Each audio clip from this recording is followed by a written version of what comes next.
Listening Library presents The Nutcracker and the Four Realms, The Secret of the Realms, an extended novelization by Meredith Rusu. Read for you by Nicola Barber.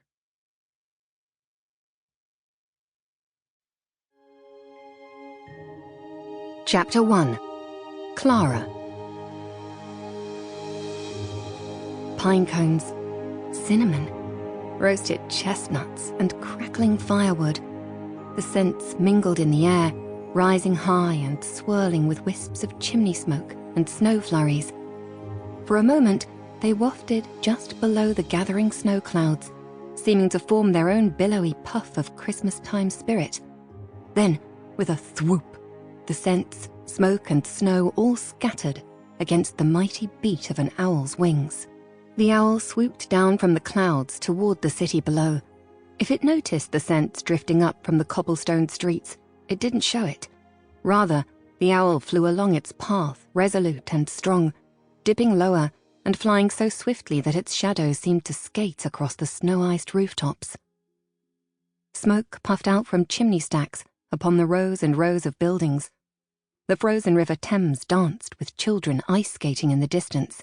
And as the sun sank below the horizon, lamplighters used long poles to kindle street lamps, so storefronts and trinket peddlers were cast aglow in soft, warm light. Candles flickered in windows. Shop owners adjusted ribbons on door wreaths. Men and women bundled their cloaks more tightly as they bustled this way and that, carrying presents and herding rosy-cheeked children toward home. Then, faintly in the distance, a church bell chimed, signaling the start of the most magical evening of all. Christmas Eve, London.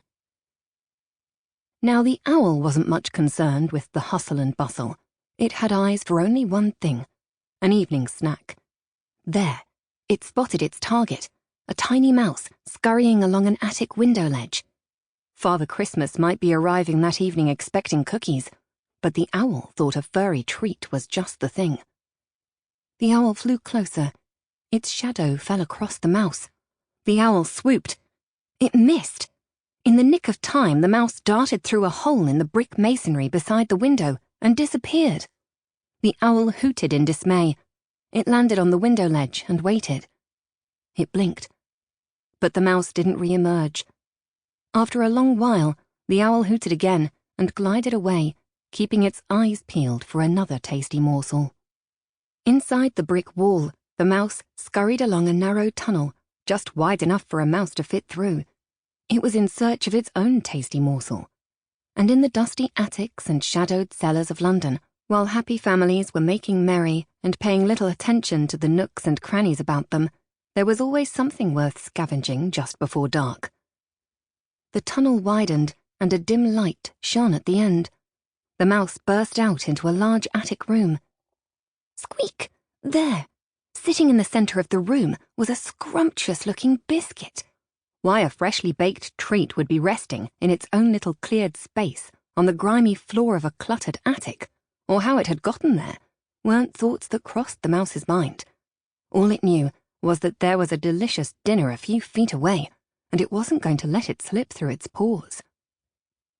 As the mouse inched up to the biscuit, it never noticed the curious eyes watching it from the shadows, eyes that were far keener and far craftier than the owl's. "You really want to catch that mouse, Fritz?" Clara Stahlbaum whispered to her little brother. With her tangled hair and mussed dress, she was all but invisible in the corner, but her clever brown eyes shone. "Yes," Fritz insisted eagerly. Clara smiled. Catching the mouse they'd heard scurrying about the attic at night was the only thing little Fritz had talked about since 3 o'clock that afternoon. She struck a match, illuminating both their faces. "Then this is how you do it," she said confidently, "with science, mechanics, and a little bit of luck." She carefully lit a tea light candle. Playing with fire anywhere in the house, especially the attic, was strictly forbidden. But this wasn't playing. This was science, and she knew what she was doing. Clara gingerly moved the candle under a miniature hot air balloon, the first component of her brilliant contraption. Spread around the attic was a series of levers, pulleys, and ramps, activated by balloons, balls, and toys, all positioned with precise calculation. And at the end of her invention was a basket, ready to drop over the unsuspecting mouse as soon as it nibbled the biscuit. It was perfect. All her invention needed was the right touch to get it going. "First, we've got energy," she whispered to Fritz. "The heat from the candle makes the balloon rise." Fritz watched in wonder as the balloon rose and bumped into a ball waiting at the top of a wooden ramp. "We get momentum from the ball," Clara explained. Tap. The ball knocked into a toy monkey, which hits the monkey, who pivots onto the bellows, which blows the longboat. Fritz could barely contain his excitement as a fireplace bellows began to puff out air, pushing along a toy boat on wheels. "Giving us Newton's third law of physics," Clara finished. "For every action, there is an equal and opposite reaction. And with a little bit of luck—" Thwack! The longboat knocked into the basket, toppling it right over the mouse, biscuit and all. "Mousetrap!" Fritz clapped his hands. Clara beamed with pride as she and Fritz walked over to examine the tiny mouse captured beneath the basket. Her invention had been a stellar success, if she did say so herself. "Fantastic," she whispered. "I can't wait to show—" Clara stopped speaking abruptly. Luckily, Fritz was so preoccupied with his furry new captive that he didn't notice the pale ghost of sadness that crossed Clara's face, nor the hint of the word that hadn't yet crossed her lips. "Mother," Clara finished to herself softly. It had been just a few short months since the children's mother, Marie, had passed away. The pain of loss was bitterly fresh, especially for 14-year-old Clara. She had been incredibly close to her mother. Marie's absence was still new enough that, at times, Clara would forget herself and call out for her from another room, or would anticipate showing her a new invention, like the one she'd made now, only to realize she could not.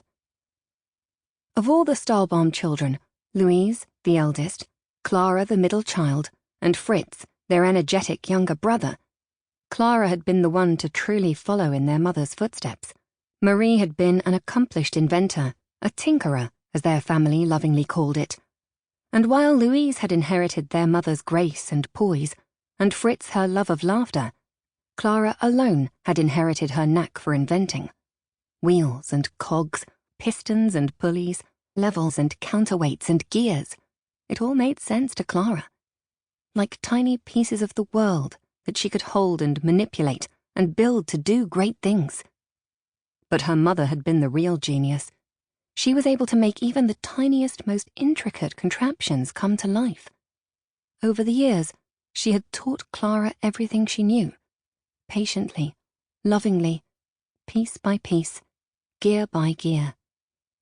One of Clara's greatest joys had been completing a new invention and seeing the look of pride on her mother's face when it worked properly the very first time. But now, though the knowledge and tools remained, Clara couldn't help feeling that the joy, the spark that brought it all to life, had faded along with her mother. "Do you think Father will let me keep him?"